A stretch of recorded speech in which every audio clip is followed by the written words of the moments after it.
Alleluia, Alleluia, Alleluia, Alleluia.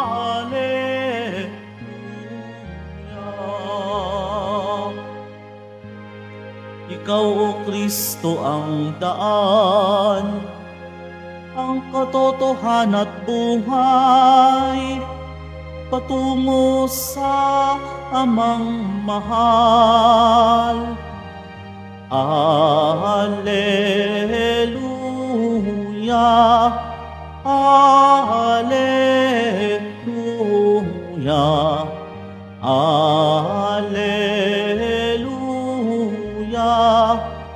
Alleluia.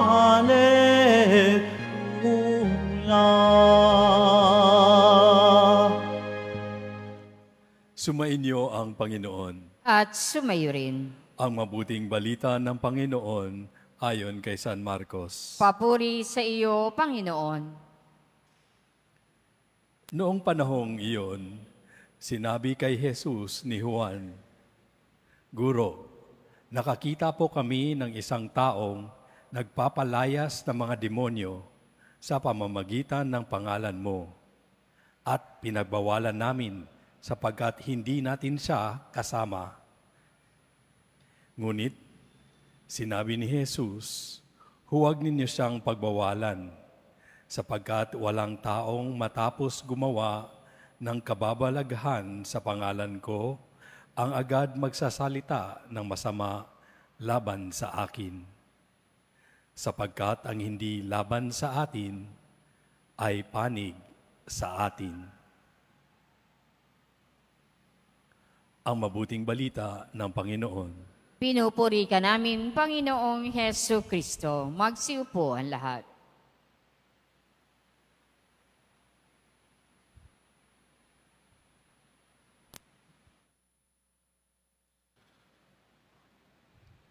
Kung ang mga kandidato po ang ikinakampanya ay para sa kapakanan ng bayan, kung lahat ng kandidato ang bukang bibig ay pag-unlad, kapayapaan ng kanilang mga kababayan, bakit tayo nag-aaway?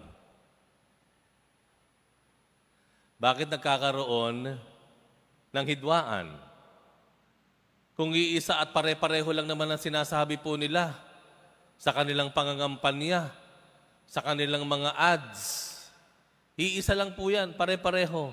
Kaunlaran ng bayan, kabutihan ng kanilang mga kababayan, kaayusan ng ating lipunan, katarungan. Iisa po yan, pare-pareho po yan. Pero ang tanong, bakit tayo nag-aaway-away? Kung pare-pareho naman pala ang inisinusuong ng mga kandidatong ito. Tingnan natin yung Ebanghelyo, baka may sagot po kasi So ang mga alagad lumapit sa Panginoon, meron daw nagpapalayas ng masamang espiritu sa kanya pangalan ni Jesus, pero hindi nila kasama, hindi kasama dun sa 12 alagad. Dapat ba naming sawayin o pinigilan namin, Panginoon? Ano sabi ni Jesus sa kanila? Huwag ninyo silang pagbawalan. Sapagkat walang taong matapos gumawa ng kababalaghan sa pangalan ko, ang agad magsasalita ng masama laban sa akin. Sapagkat ang hindi laban sa atin ay panig sa atin. Ano nagiging sanhi po ng hidwaan, alitan, di pagkakaunawaan, o sabihin na nating away? Ito po yung ugali na nakita natin dun sa alagad ng Panginoon na si Juan. Nung ang nakita niya ang pagkakaiba nila kaysa sa pagkakapareho. Nakita ni Juan, iba po siyang grupo, hindi po kasama sa grupo natin. Iba po ang kanyang pangkat sa pangkat natin. Ang inuna ni Juan na makita yung pagkakaiba Pero yun ang tinuwid ng Panginoon. Ang sabi ng Panginoon, ang sino mang hindi laban sa atin ay panig sa atin. Tila sinasabi ng Panginoon, sana makita mo na may pareho tayong adhikain. Meron tayong parehong intensyon o hangarin. Hindi natin kailangan silang ilayo sa atin. Ito po ang hamon sa atin bilang isang bayan. Ano po? Nanawa, hindi po mauna yung pagkakaiba natin kaysa sa pagkakapareho natin. Sana po wag nating laging isasaalang-alang yung ating pagkakaiba na laging nagiging sanhi ng hidwaan at alitan kaysa sa pagkakapareho natin na pwedeng maging dahilan ng ating pagkakaisa at maayos na ugnayan. Huh? Kasi talaga naman, from region na lang, ano? Tayo ay isang bansang hiwa-hiwalay, region. O, Ilocano ka, Waray ako, Bicolano ka, Cavite ako, Batang Quiapo ako, Batang Etiba ka. Gumagawa tayo lagi ng mga labels na pag magiging dahilan ng pagkakahiwa-hiwalay kaysa makita natin yung pagkakapare-pareho natin. Di po ba? No? Sa punto na lamang ng pagsasalita, nagiging dahilan iyan Kulay, halimbawa. Kaninong artista ka? Anong channel ka? Mga ganon, di ba?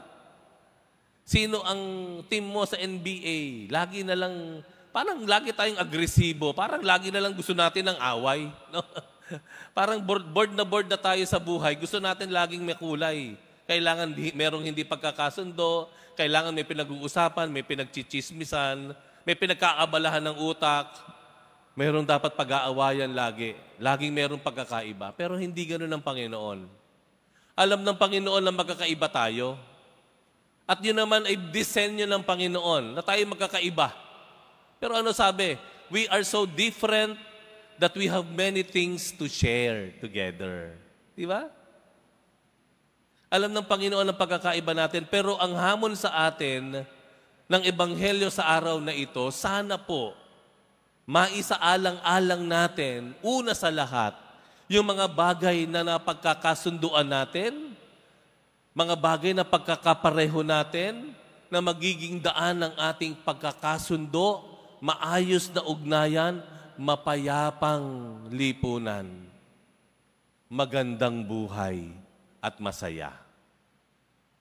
Tanong, sa buhay niyo po ngayon, ano po ang mas marami? Kaaway? Kakampi? Yung mga grupo niyong kinabibilangan ngayon, yung pagsanib niyo ba sa grupong iyan ay nagiging dahilan na nagkakaroon kayo ng instant kaaway? Instant rivalry o rivals? Pag-isipan niyo po kung dapat talagang kayo ay sumanib sa samahan na yan. Pero kung yan naman pong samahan ninyo ay nagiging dahilan para lalo niyong makita at maging magalang at may respeto sa iba, diyan kayo. Yan ang samahang magdadala sa inyo sa maayos na pamumuhay. Marami tayong pwedeng makitang pagkakaiba, pero mas marami na ibinigay ang Diyos sa atin na pagkakapare-pareho na pwedeng maging daan ng ating mas maayos at maganda at masayang ugnayan.